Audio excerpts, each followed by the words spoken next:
हरे कृष्ण दोस्तों, आप सभी के सामने मैं उमेश सिंह एक नए प्रसंग के साथ हाजिर हूँ। आशा है कि मेरे पिछले वीडियो में आप लोगों को कुछ जानकारी मिली होगी, उससे आप लोग संतुष्ट होंगे। आपको मैं एक नया प्रसंग सुनाता हूँ। ये प्रसंग है महाराष्ट्र के एक छोटे से गांव नांदगांव को। नांदगांव में एक रत्नाकर जी और उनकी वाइफ, उनकी पत्नी सुजाता किसान थे।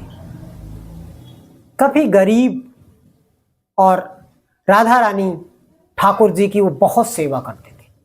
हर दिन सुबह भोग लगाते, पूजा पाठ, स्नान, सब कुछ ठाकुर जी को कराने के बाद, भोग लगाने के बाद वो प्रसाद पाते, अपनी दिनचर्या चलाते और अपने खेतों में कार्य करते। धीरे धीरे यह सिलसिला चलता रहा। यह सिलसिला ऐसे ही चलता रहा, लेकिन उनकी दशा में कोई सुधार ना आया। गांव वालों को उपहास लगने लगा कि सुबह शाम आप राधा रानी की पूजा पाठ करते रहते हो, लेकिन आपके जीवन में कोई ऐसा बदलाव नहीं आ रहा है कि आपकी तरक्की हो। आस पड़ोस के किसानों के बच्चे शहरों में नौकरी करते, किसी का बिजनेस होता, दिनचर्या सबकी अच्छी चल रही है। ये लोग ठाकुर जी की और राधा रानी की सुबह शाम आराधना किए बिना इनका दिन खत्म नहीं होता था, ना दिन शुरुआत हो ना दिन खत्म हो। ये सिलसिला चलता रहा, लोग हंसते रहते।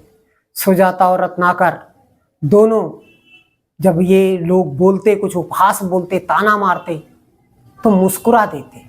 सुजाता ऐसे बैठे बैठे सोचती मुस्कुराते हुए कि राधा रानी के यहाँ देर है अंधेर नहीं। यह सिलसिला ऐसे चलता रहा। फिर एक रात सुजाता ने राधा रानी से प्रार्थना की, मुझे अपने ऊपर कोई दिक्कत नहीं, आपकी पूजा पाठ पे अगर कोई मुझे कुछ बोल रहा है तो मुझे बड़ा दुख होता है। यह सिलसिला कब तक ऐसे चलेगा? लेकिन सिलसिला चलता रहा। फिर अचानक हुआ ऐसा,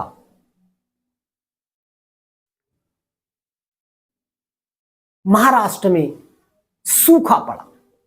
और आए दिन महाराष्ट्र में सूखा तो पड़ता ही रहता, काफी सूखा। सबके खेत खलिहान एकदम खत्म, कोई फसल नहीं। अब गांव वाले और हंसने लगे, लो कर लो पूजा पाठ। जिन लोगों के बिजनेस है, जिन लोगों के बच्चे नौकरी करते हैं, उनका तो किसी तरह गुजारा हो जाएगा। तुम्हारा तो खेतों से ही गुजारा होता था, अब गुजारा कैसे होगा? फिर ये दंपति राधा रानी के पास खड़े होकर राधा रानी से आग्रह करते हैं कि अब आपके हाथों में सब कुछ है, हम तो आपके ही सहारे हैं, पूरी दुनिया आपके सहारे है, तो मैं भी आपके सहारे। अब हुआ क्या, अगले दिन सुबह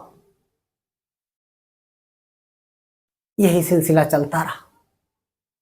रात को राधा रानी सपने में आई सुजाता के कि तुम्हारे ऊपर कोई संकट नहीं आएगा। अगले दिन जब सुबह उठते हैं दोनों, देखते हैं कि इनकी फसल हरी भरी है, सबके खेत सूखे हुए, इनकी फसल हरी भरी। लोगों को आश्चर्य हुआ, लेकिन लोग मानने को तैयार। धीरे धीरे धीरे धीरे एक दो दिन बीता। सुजाता और रत्नाकर राधा रानी से हाथ जोड़ के कहते हैं, फसल तो ठीक है, कुएं सूख गए हैं, तालाब सूख गए हैं, लोगों को पानी नहीं है, जानवर को पानी नहीं है, कैसे जिंदगी चलेगी? रात को राधा रानी आती हैं और सुजाता से कहती हैं, जिन लोगों ने तुम्हें उपहास दिया है, कल से वही तुम्हारे सहारे रहेंगे। अगले दिन सुबह जब देखते हैं तो एक झरने में, रत्नाकर के खेत के में एक झरने से पानी निकले जा रहा। सब गांव वालों को बुलाया रत्नाकर ने और कहा, यहीं से पानी ले जाओ।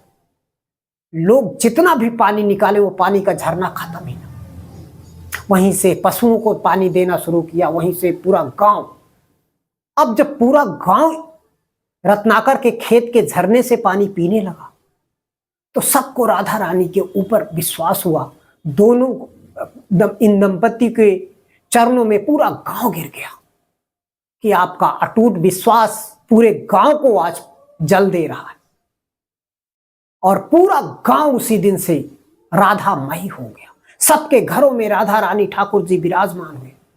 सबको, पूरे गांव को विश्वास हुआ कि अगर राधा रानी पे हम विश्वास करेंगे तो वो हमें संकट में कभी नहीं डालेंगे। कहानी से सीख यही मिलती है, अगर भक्त का विश्वास अटूट है तो वो कभी हारेगा नहीं।